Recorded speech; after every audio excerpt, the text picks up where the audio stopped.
Ayon pa rin sa aklat na pagbubunyag sa pahina 173, natutupad kay kapatid na Manalo at sa Iglesia ni Cristo ang sinasabi sa Isaias 41:11-12 na ganito: narito silang lahat na nangagagalit sa iyo ay mga papahiya at mga lilito.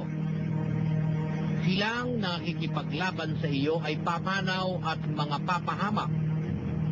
Iyong hahanapin sila at hindi mo mga susumpungan.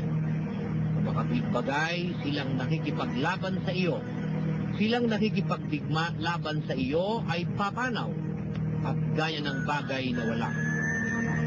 Ano ang natutupad kay kapatid na Manalo at sa Iglesia ni Cristo na nagpapatunay na ito'y nangunguna nga at nagtatagumpay sa larangan ng pangangaral ng Ebanghelyo sa tulong ng alalay ng kanang kamay ng katwiran ng Diyos? Lahat ng lalaban sa sugong ito at sa Iglesia ni Cristo ay mapapahiya at malilito. Ito'y isang katotohanang nasaksihan hindi lamang ng mga kapatid sa Iglesia ni Cristo, kundi maging ng mga hindi pa kaanib sa Iglesia ni Cristo. At sa panahong ito'y wala na halos ibig na makipaglaban ng diskusyon sa mga ministro ng Iglesia ni Cristo, sapagkat sila'y nangapapahiya at nalilito lamang sa panahon ng labanan.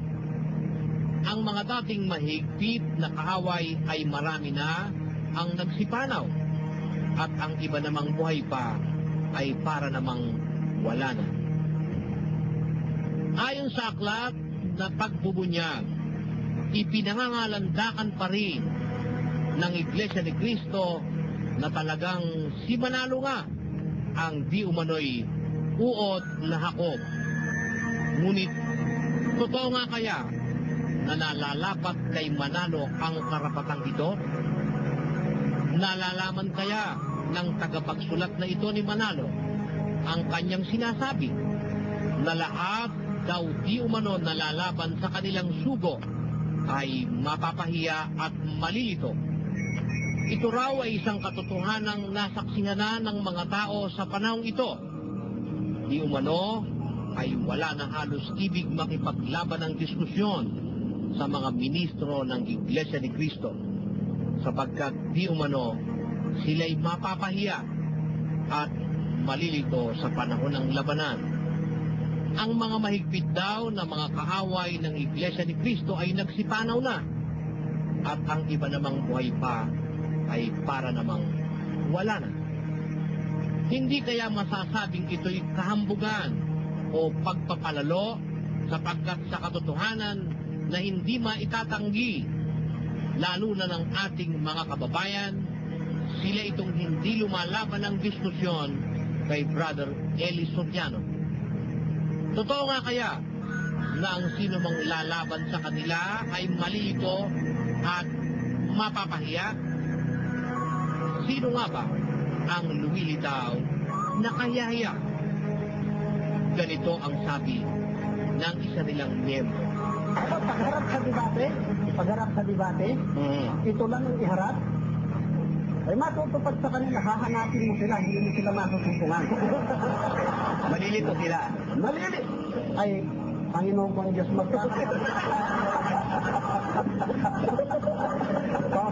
Ating ipagpatuloy ang sinasabi ng pagbubunyag. Ano ang magiging buhay ng huling sugo ng Diyos?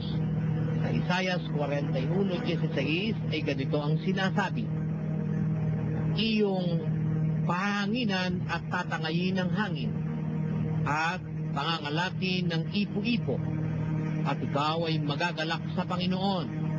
Ikaw ay lumuwalhati sa banal ng Israel.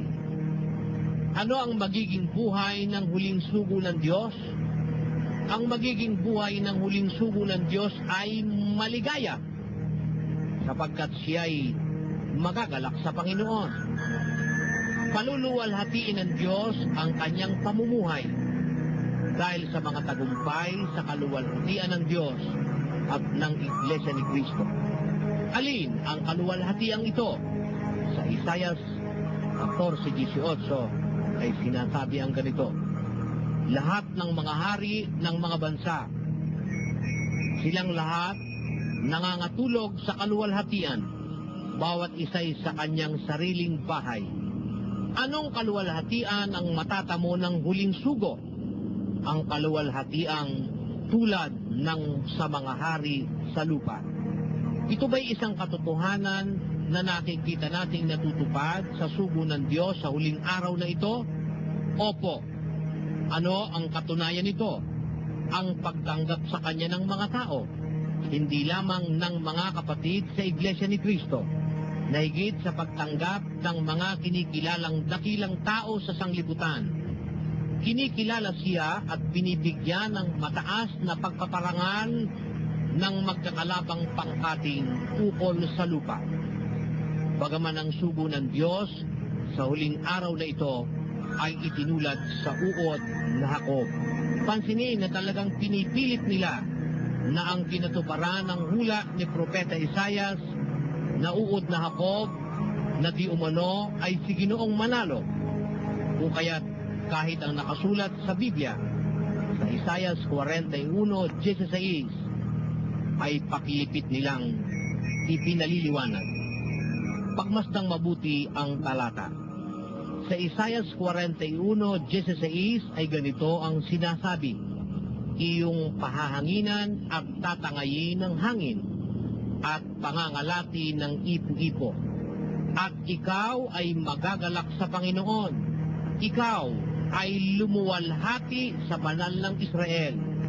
Maliwanag na ang nakasulat ay ikaw ay lumuwalhati sa banal ng Israel.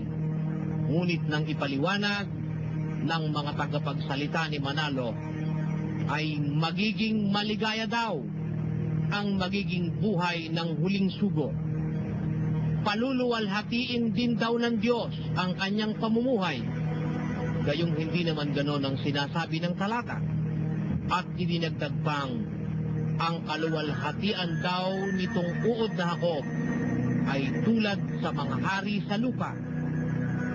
At ang katunayan pa raw ay ang magiging pagtanggap raw ng mga tao sa kanya, hindi lamang ng mga kapatid sa Iglesia ni Cristo, kundi maging ng hindi pa kapatid, ay higit sa pagtanggap ng mga kinikilalang dakilang tao sa sanglibutan.